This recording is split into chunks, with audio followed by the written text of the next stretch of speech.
এখান থেকে মিউনিসিপ্যালিটি বেশি দূরে নয়, ইংলিশ বাজার মিউনিসিপ্যালিটি।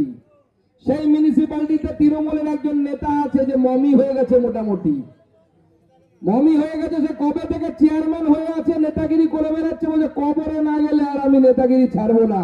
সেই নেতার কাছে আমি প্রশ্ন করতে চাই,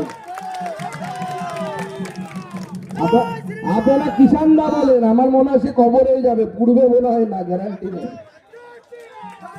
সে তার কাছে প্রশ্ন করতে চাই, সেই সমস্ত তৃণমূল নেতাদের কাছে প্রশ্ন করতে চাই যে খগেন মুর্মু একজন মালদার ভূমিপুত্র।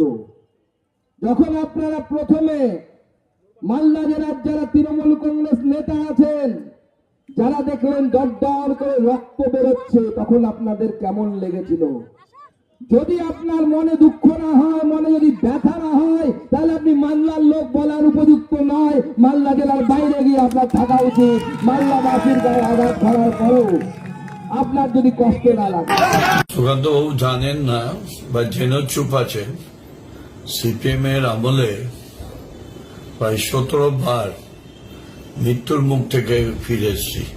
কখনো গুলি মেরেছে, কখনো বোম মেরেছে, কখনো আমি বেঁচে গেছি। আমার একটু সিপিএমরা আমাকে শেষ করতে পারেনি, আর উনিও আমাকে শেষ করতে পারবেন না। যতদিন জনগণ আছে আর উপরওয়ালা আছে, কেউ শেষ করবেন না।